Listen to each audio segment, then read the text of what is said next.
새해를 시작하면서 제 마음 가운데 하나님께서 행하시는 크고 비밀한 일, 크고 은밀한 일, 또 기이한 일들을 이스라엘 백성들에게 행하신 것처럼 하나님 우리 각자의 삶에도, 또 예배드리는 성도님의 삶에도, 또 우리 분당 우리 교회와 다락방에도 기이한 일을 행하여 주시옵소서라는 소망을 가지고 기도할 때에 이 질문으로 지난주 설교를 시작했습니다. 그렇다면 어떻게 성경에 기록되어 있는 그 놀라운 기이한 일들이 내 삶에서도 일어날 수 있을까? 이러한 질문 던졌죠. 그러했을 때 하나님께서 혼돈하고 공허했던 이 세상을 말씀으로 심히 좋았다, 이렇게 감탄하며 말씀하실 만큼 말씀으로 기이한 일을 행하셨다면 살아있는 하나님의 말씀이 내 삶에 적용되어질 때 우리도 기이한 일을 경험할 수 있습니다. 이러한 나눔 했습니다.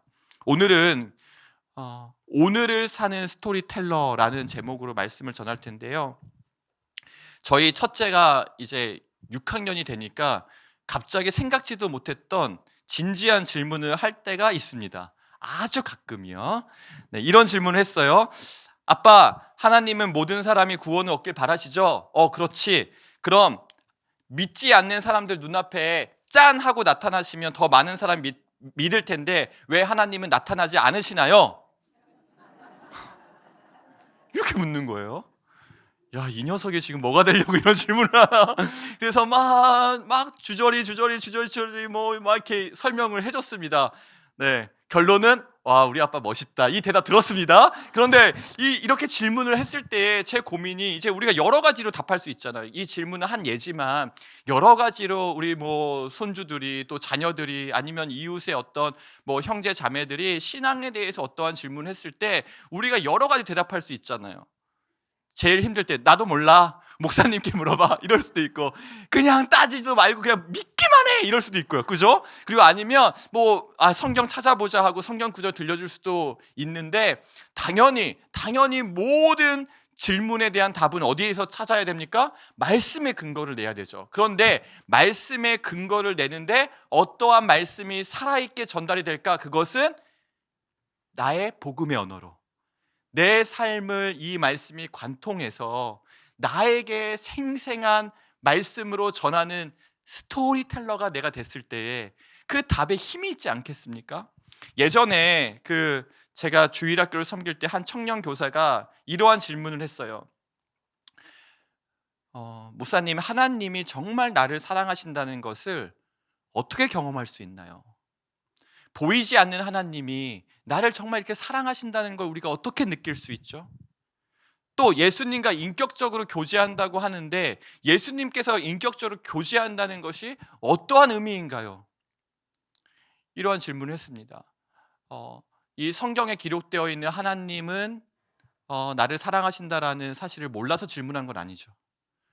성경을 펼칠 때마다 하나님이 세상을 이처럼 사랑하사 하나님은 사랑이시라, 그러므로 사랑하는 자들아 우리가 서로 사랑하자, 우리가 서로 사랑하는 것은 하나님께서 우리를 먼저 사랑하셨음이라, 이렇게 성경에 기록되어 있는 내용을 몰라서가 아니라 이게 좀 내가 잘 느껴지지 않고 만져지지 않고 이러한 질문을 한 것 아니겠습니까? 그러했을 때에 성경을 펴봐, 요한복음 3장 16절에 하나님이 세상을 이처럼 사랑하사, 이거 너무 좋은 답이죠.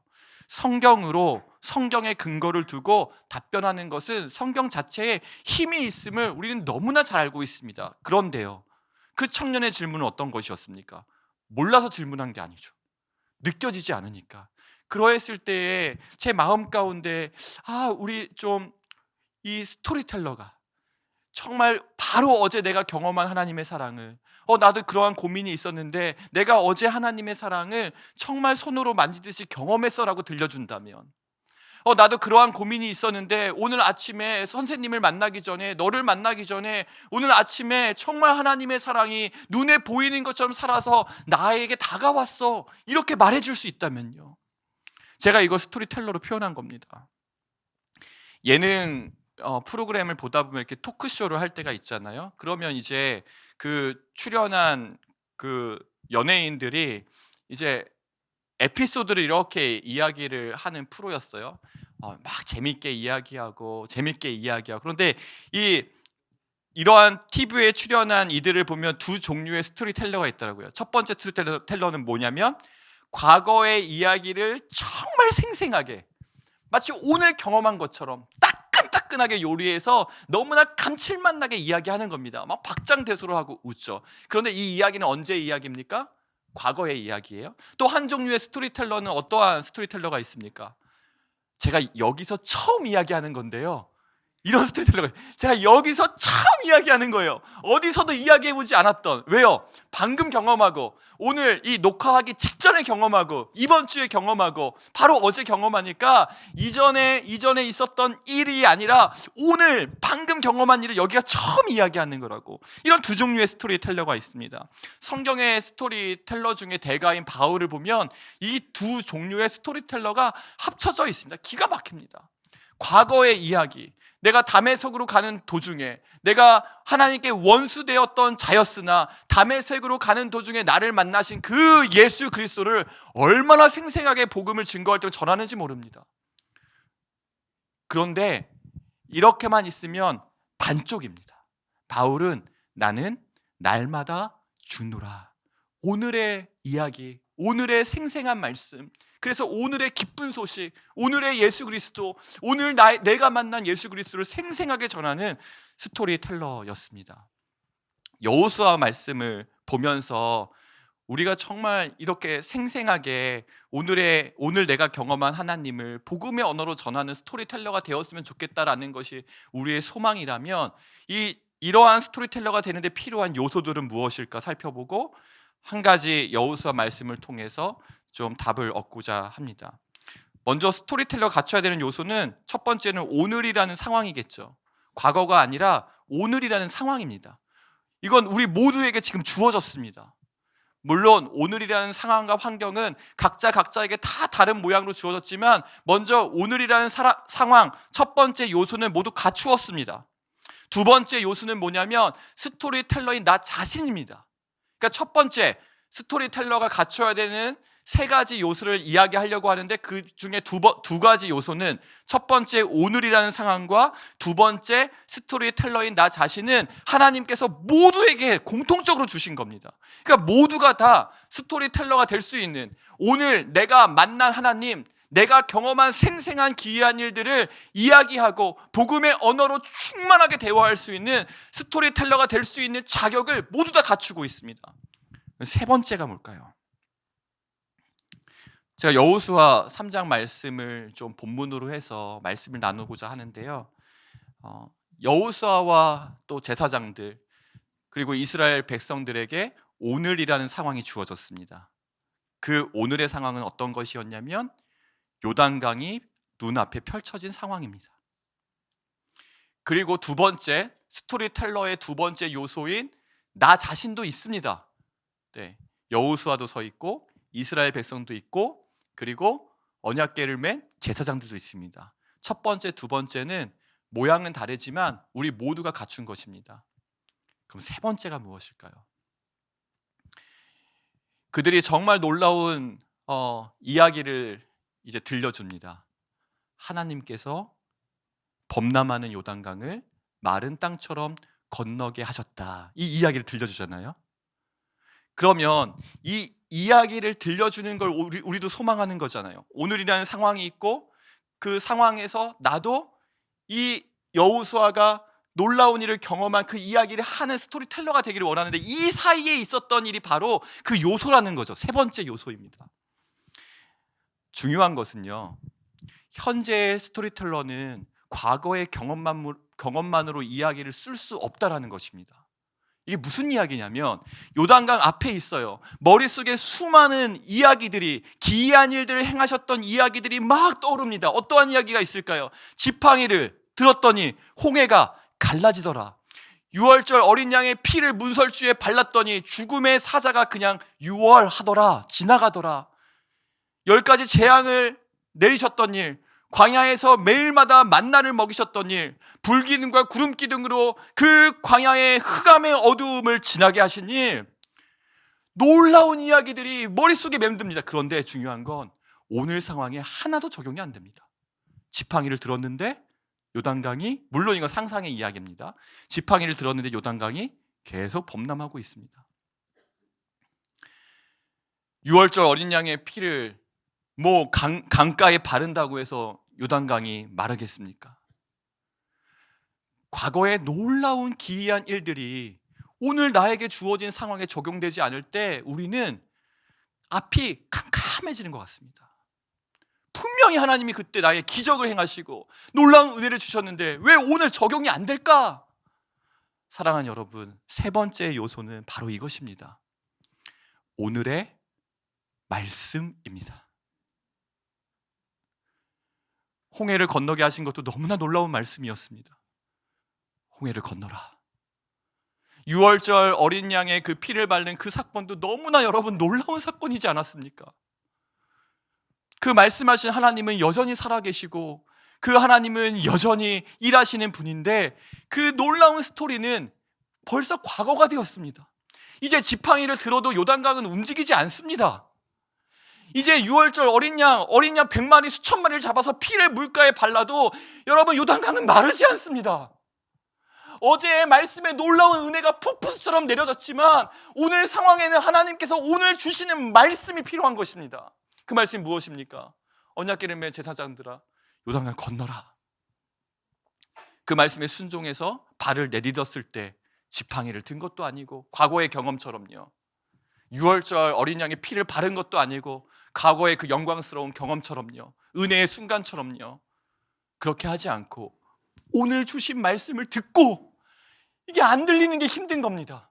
왜요? 오늘의 상황을 돌파할 수 있는 힘은 어제 내가 은혜 받았던 말씀이 아니라 오늘 그 상황을 돌파할 수 있도록 오늘 나에게 생명의 양식, 일용할 양식, 오늘의 양식으로 주시는 오늘의 말씀이 필요합니다. 여러분, 이게 너무 갈망이 되는 거예요. 어제의 말씀으로도요 위로 받을 수 있습니다. 저 그렇게 살아가고 있습니다. 벌써 20년도 넘는 그 시간에 저를 부르셨던 그 첫 부르심 붙들고 지금도 살아가고 있습니다. 그만큼 이전의 말씀도 영원히 변치 않고 살아서 20년이 지난 저에게도 오늘 이 순간에도 저에게 영향력을 주고 있어요. 그러니까 말씀이 사라지는 건 아닙니다. 말씀의 은혜가 떨어지진 않습니다. 20년 전의 말씀으로 30년 전의 말씀으로 지금도 내 영혼이 호흡하고 지탱하며 살아갈 만큼 살아갈 힘을 주십니다. 그러니 하나님의 말씀이 꽃은 시들고 풀은 말라도 영원히 변치 않는 말씀이지 않겠습니까? 그런데 그 말씀이 만약 오늘의 말씀으로 나에게 주어진다면요, 20년 전에 내가 누렸던 그 은혜의 말씀 한 구절만 붙잡아도 제가 목사로서 오늘 하루하루를 살아가는 힘이 되는 말씀인데, 그때 주셨던 그 감격과 그때 주셨던 은혜처럼 오늘 하나님께서 지금 내 순간에 그 말씀을 주신다면요, 그것을 너무 사모하게 되는 거예요. 요단강을 건널 때에는 이전에 홍해 건널 때, 이전에 만나 메추라기 먹을 때, 이전에서 반석에서 물이 나올 때 그 말씀이 필요했던 것이 아니라 이 답답한 현실 가운데 가나안을 정복하라고 하셔서 이제 가나안 가야 되는데 눈앞에 범람하는 요단강을 바라봤을 때에 그 요단강을 뚫어낼 수 있는 오늘의 말씀이 이스라엘 백성들에게 필요했던 것입니다. 여러분, 하나님을 뜨겁게 사랑했던 적에 그때 받은 말씀과 은혜로 오늘도 간증하고 계시잖아요. 그 간증이 있고 경험이 있고 체험이 있어 오늘 이렇게 금요일 시간을 뚝 떼어 하나님께 드리고 있는 것 아닙니까? 그런데 그때의 그 감격과 그 경험과 그 은혜의 순간들이 오늘 경험되어진다면요, 얼마나 오늘 이 시간이 그 내가 청년 때에, 내가 싱글이었을 때, 내가 결혼했을 때에, 내가 환난이고 고난이 있었을 때 그때 만났던 그 단 한 번의 단 한순간의 은혜로도 여러분들이 20년 동안 30년 동안 신앙을 지키고 살아갈 수 있는 힘을 주고 있는데 그 은혜가 오늘 부어진다면요, 정말 오늘을 사는 스토리텔러를 가장 갈망하고 가장 사모하는 것이 저입니다. 여러분, 그 은혜를 우리 모두가 사모하면서 정말 이 공동체에 가니까 정말 오늘의 이야기를 다 하고 계시더라. 균형은 있습니다. 바울도 이전에 예수님을 만났던 이야기를, 복음을 전하는 늘 그 자리에서 했습니다. 우리가 과거의 어느 인생의 어느 순간에 고난과 환난의 시간을 지날 때에 나를 만나주신 예수님은 그것은 너무나 큰 예수를 자랑하고 증거하는 것입니다. 그것을 부인하는 것이 아니에요. 그러나 바울에게는 그것은 반쪽이었습니다. 오늘을 사는 복음이 있었습니다. 그래서 우리 모임에 이렇게 모일 때마다 어제의 이야기, 오늘 이야기, 그래서 아까 제가 그 토크쇼 이야기 해드렸잖아요. 이게 제가 이 방송에서 오늘 처음 하는 이야기라고. 우려먹는 이야기가 아니라 그 첫 방송이라고 이야기하는 그 이야기를 하나님께서 우리에게 계속해서 부어주시길 원합니다. 그러면서 이제 오늘 말씀을 마무리하면서요, 말씀을 준비하는데 하나님께서 계속해서 제 자신에게 질문을 던지시는데 그 질문을 제가 받아 적다가 너무 힘들기도 하고, 그러면서도 가슴 벅차기도 하고, 그러면서도 제가 이걸 메모하고 계속해서 이 질문을 스스로에게 던져야겠다라고 생각한 질문들이 있습니다. 너무 많은데요, 제가 오늘 좀 부분을 좀 읽어드리겠습니다. 오늘 말씀을 준비하며 스스로에게 정말 많은 질문들을 던지게 하셨는데 그 메모했던 질문들을 함께 나누고 마치겠습니다. 우리에게는 오늘의 말씀이 있습니까? 오늘 그 말씀은 정말 나의 삶에 살아있습니까? 오늘 내가 붙든 말씀은 무엇입니까? 오늘 내가 묵상한 말씀은 무엇입니까? 오늘 나에게 주신 하나님의 약속은 무엇입니까? 오늘 나의 발에 등이 되고 내 길에 빛이 되는 말씀은 무엇입니까? 오늘 나를 교훈하는 말씀은 무엇입니까? 오늘 나를 책망하는 말씀은 무엇입니까? 오늘 나를 바르게 하고 의로 교육하고 있는 말씀은 무엇입니까? 오늘 내가 암송하기 위하여, 잊지 않기 위하여 애쓰고 있는 말씀이 있습니까? 오늘 내가 누군가에게 전하기 위해 기억하고 있는 말씀이 있습니까? 오늘 나의 두려움과 염려를 물리친 말씀이 있습니까? 오늘 내가 순종해야 될 말씀은 무엇입니까? 오늘 내가 통독하고 사랑한 말씀은 무엇입니까? 오늘 내가 구체적으로 내 삶에 실천하고 적용한 말씀이 있습니까? 오늘 나의 삶에 영향력을 끼친 말씀은 무엇입니까? 오늘 나의 감정을 절제시키고 내 마음을 지켜준 말씀이 있습니까? 오늘 내가 주의 뜻에 순종하게끔 나에게 힘을 준 말씀은 무엇입니까? 오늘 내가 절망 가운데 낙심하지 않고 선한 일을 계속할 수 있도록 용기를 준 말씀이 있습니까? 오늘 내가 다른 사람을 용납하고 이해하며 용서할 수 있는 힘을 준 말씀이 있습니까? 오늘 내가 나의 삶의 목적과 이유를 깨닫고 주의 뜻을 발견하게 한 말씀이 있습니까? 오늘 내가 영원토록 사모해야 될 말씀으로 깨닫게 된 말씀이 있습니까? 오늘 내가 죽어도 하나님 품에 안기울 수 있다는 확신과 평안을 준 말씀이 있습니까? 오늘 나에게 모든 죽음과 두려움의 공포에서 나를 자유하게 한 말씀이 있습니까?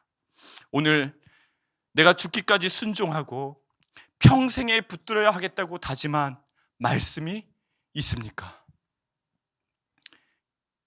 그리스도인이라면 이 질문 앞에 하나님 저에게 오늘 답변할 말씀이 있습니다.